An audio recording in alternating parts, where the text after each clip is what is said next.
George. He said, I want them, I need them, I also love them. Elvis's great song leads appropriately to J.D. Sumner, and that's to whom your question is directed. Right. J.D., I was wondering, did Elvis ever talk about that maybe he was going to die young? Did he know what he was doing to himself? Live fast, die young. Did he ever think that? Or didn't Elvis think he was invincible?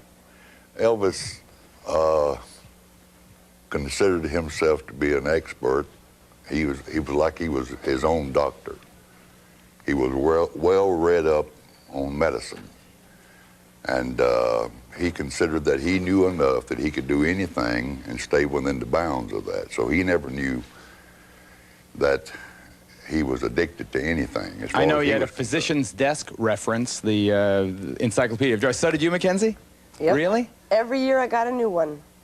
Is that right? PDR, oh yeah. I'm going to without my PDR, yeah. But you mentioned to start with that I was Elvis's drinking buddy. Elvis did not drink.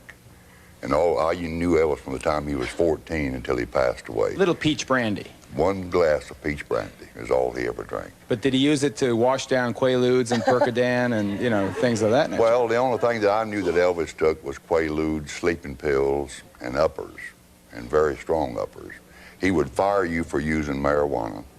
He detested cocaine. And he approved of me drinking because I sold him that my drinking enabled me to sing low.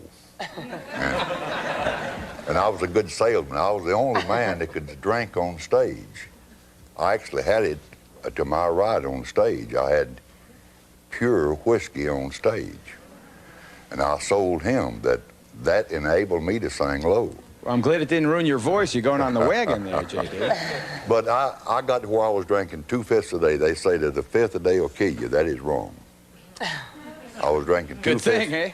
I was drinking 2 fifths a day, and Elvis called me in and talked to me about it. He said, it's not hurting the show, but it's going to kill you. I'm concerned about it. I want you to lighten up on your drinking. But I had to get to the rock bottom myself. Like she said, that when you're in that condition, when you're a drunk or an alcoholic, nobody can tell you anything. You've got to hit rock bottom. You know, you could talk to me just like I am right now. You could not tell it unless you smelt it on my breath. I was the best alcoholic that ever lived. But what was your bottom then? Because when I got where I couldn't drink good, I'd get off and rehearse. I did a lot of drinking, and you could not tell it. I mean, you got to hit, you yourself have You got to complaining, find... you bragging now, J.D. Now, No, I want to know what the bottom was. We couldn't tell, but he could tell. Well, yeah, right. I'm saying rock bottom. You've got to realize that J.D. Sumner has got a problem before you can solve it. That's what I call Anytime rock you drink bottom. too. J.D., what would Elvis have said, what would you have said if the Inquirer had picked up the story that you had raw whiskey alongside you during every concert, and here's Elvis taking, you know, all these awards from the federal government for his stance against addiction? How would you have reacted? Well, if David Duffy had called you up and said, pick up the Inquirer next Monday, son, I got news for you? It's pretty bad to how I probably would have reacted, or Elvis, either one, because I don't think that they have the right to expose anybody. What gives them the right? Can I just say